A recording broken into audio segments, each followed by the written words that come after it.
मैं ना डांस की प्रैक्टिस कर रहा हूँ। आप लोगों को पता है कि भाई क्या सीन हुआ है। सबसे पहले तो यार आप लोगों को बहुत बहुत ज़्यादा मुबारक हो।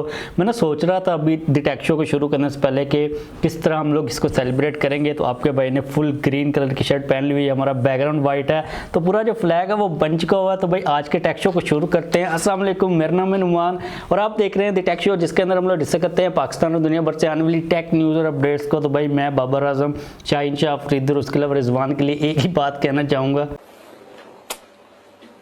एक पप्पी इधर,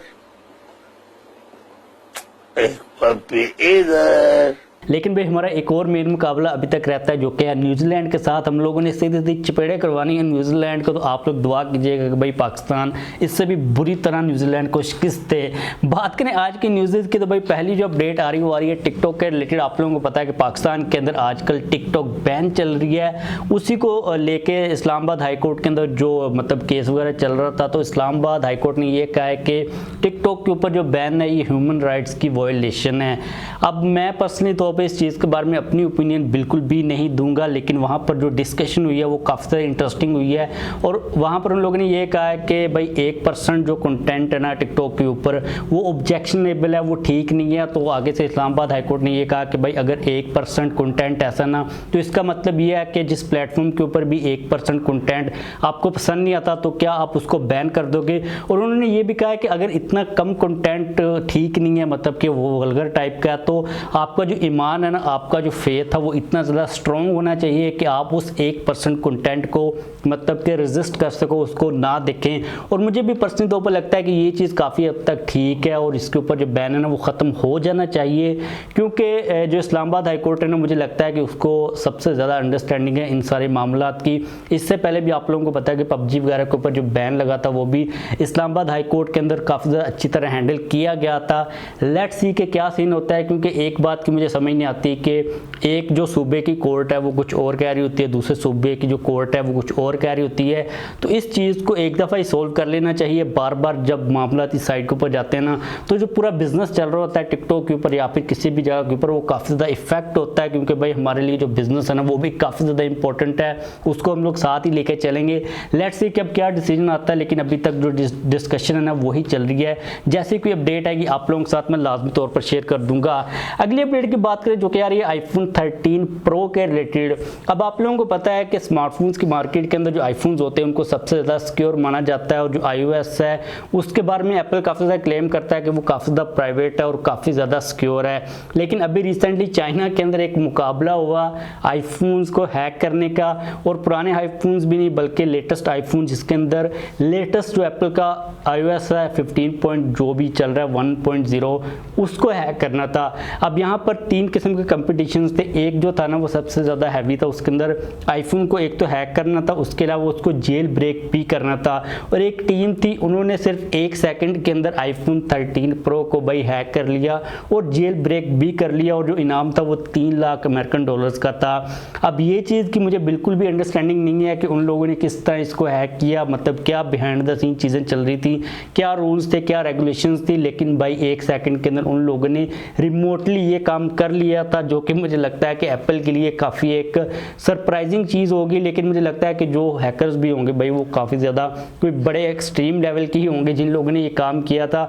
और जो दूसरी टीम थी उन लोगों ने तकरीबन 15 सेकंड के अंदर जो हैकिंग थी वो कंप्लीट कर ली हुई थी। तो भाई अब पता नहीं है इसके ऊपर क्या ओपिनियन देनी चाहिए, लेकिन मुझे लगता है कि वो जो एथिकल टाइप के हैकर्स हैं ना वो होते होंगे। अगर एथिकल टाइप के हैकर्स ये काम कर सकते हैं, तो भाई जो अनएथिकल है ब्लैक टाइप के हैकर्स हैं वो क्या क्या कर सकते हैं, आप लोग टोटली तौर पर इमेजिन कर सकते हो। अब मेरा जो यकीन है आईफोन्स के ऊपर वो इतना ज़्यादा बढ़ा नहीं है कि ये हैक नहीं हो सकते। भाई दुनिया के अंदर कोई भी चीज़ पॉसिबल है, इंडिया को भी आप लोग 10 विकेटों से हरा सकते हो। बात करें अगली अपडेट की जो कि आ रही है ओप्पो के रिलेटेड, तो भाई ये चीज़ कही जा रही है कि ओप्पो अगले मंथ के अंदर यानी कि नवंबर के अंदर हो सकता है कि अपना फोल्डिंग स्मार्टफोन इंट्रोड्यूस करवा दे।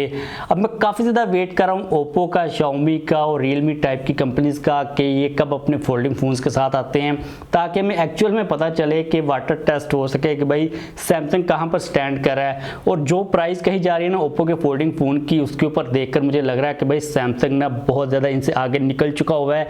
सैमसंग ने अपने first of all folding phones को बिल्कुल स्टेबल कर लिया हुआ है। मेन जो फ्लैगशिप फ़ोन्स की कैटेगरी है वहाँ पर ये लोग लेके आगे हुए हैं, उनका डिज़ाइन परफेक्ट हो चुका हुआ है। मेरे पास ये पड़ा भी हुआ है सैमसंग गैलेक्सी Z Flip 3। अब ये वाला जो फ़ोन है ना मुझे एक नॉर्मल फ्लैगशिप फ़ोन लगता है। ये फोल्ड भी होता है, ये छोटा भी हो जाता है, यहाँ पर कवर स्क्रीन भी मौजूद है। अब मुझे इस फ़ोन से जो वाइब आती है ना वो एक नॉर्मल फ़ोन वाली वाइब आती है। सैमसंग ने बहुत ज़्यादा मेहनत की हुई है इसके ऊपर। चीज़ ये देखनी पड़ेगी कि जो दूसरी स्मार्टफोन कंपनीज हैं भाई वो क्या करती हैं, मतलब कि वो अपने आप को स्टैंड करवा पाती हैं फोल्डिंग फ़ोन्स की कैटेगरी के अंदर या फिर नहीं करवा सकती हैं, क्योंकि भाई ये वाली जो चीज़ है ना ये बहुत ही ज़्यादा एक चैलेंजिंग चीज़ है। लेट्स सी कि ओप्पो क्या करता है और जो दूसरी कंपनीज हैं भाई वो क्या करती हैं, कहाँ पर स्टैंड करती हैं। अगली अपडेट की बात करें जो कि आ रही है Redmi Note 11 सीरीज़ के रिलेटेड, तो भाई एक चीज़ जो कि काफ़ी ज़्यादा मुझे हाइप अप लग रही थी वो थी 120 वाट की फास्ट चार्जिंग की सपोर्ट। क्या हमें Redmi Note 11 सीरीज़ के अंदर मिलेगी या फिर नहीं मिलेगी, तो ये चीज़ कंफर्म हो चुकी हुई है, क्योंकि भाई एक पोस्टर सामने आया है जिसके अंदर हम लोग ऑफिशियली तौर पर देख सकते हैं कि 120 वाट की हमें फास्ट चार्जिंग की सपोर्ट मिलने वाली है। अब ये कौन सा वेरिएंट होता है, चाइना के अंदर तो नहीं, ये लिमिटेड रहता। ये चीज़ बहुत ज़्यादा इंपॉर्टेंट है कि पाकिस्तान के अंदर ये वाला जो फ़ोन आता है क्या ये रेडमी की ब्रांडिंग के साथ आता है या फिर ये पोको की ब्रांडिंग के साथ आता है। वैसे मैं एक पूरी वीडियो बना चुका हूँ Redmi Note 11 Pro Plus के ऊपर, उसका लिंक आप लोगों को मैं नीचे प्रोवाइड करूँगा, लाजमी तौर पर चेकआउट कीजिएगा। आप लोगों को सारी की सारी जो कन्फ्यूजन है उस वीडियो के अंदर मैं टोटली तौर पर क्लियर कर दूंगा। लेकिन एक चीज़ तो क्लियर कर चुका हूँ, कर दूंगा नहीं, कर दी हुई है मैंने, लेकिन एक चीज़ तो क्लियर हो चुकी है कि भाई 120 what is coming in Redmi Note 11 series. इसके बाद नेक्स्ट अपडेट आ रही है Realme 9 सीरीज के रिलेटेड। अब एक चीज़ तो Realme ने ऑफिशियली तौर पर कंफर्म कर दी हुई है कि Realme 9 सीरीज इस साल के अंदर नहीं आ रही, लेकिन जो Realme 9 सीरीज के स्मार्टफोन्स हैं वो इधर उधर लिस्ट हो रहे हैं। अभी recently Realme 9 Pro Plus IMEI जो सर्टिफिकेशन वगैरह होती है उसके ऊपर लिस्ट हुआ है। कोई इतनी खास डिटेल सामने नहीं आई, लेकिन ये लिस्टिंग हो चुकी हुई है। अब एक चीज़ यहाँ पर काफ़ी ज़्यादा एक्साइटिंग ये है कि अगर हम लोग देख रहे हैं ना इन सारी चीज़ों के ऊपर कि Redmi 120 वाट को लेके आ रहा है, AMOLED डिस्प्ले के साथ 120 हर्ट्ज, 108 मेगापिक्सल, 5G के प्रोसेसर्स, Dimensity 92810, ये चीज़ देखनी पड़ेगी कि जो Realme 9 सीरीज़ है ना ये अपने बॉक्सेस के अंदर किन चीज़ों को पैक लेके आती है, क्योंकि जो कंपटीशन का लेवल है वो बहुत ज़्यादा बढ़ जाएगा। और मुझे एक चीज़ लग रही है, मेरी जो 6th सेंस है वो कह रही है कि Realme ने अपना ये जो प्लान है ये थोड़ा सा चेंज कर देना। हो सकता है कि वो लोग इसी साल के अंदर Realme 9 सीरीज़ को इंट्रोड्यूस करवा दें। लेट्स सी क्या होता है, लेकिन जो Realme 9 सीरीज़ है अभी तक की अपडेट्स के अकॉर्डिंगली वो नेक्स्ट ईयर ही आ रही है।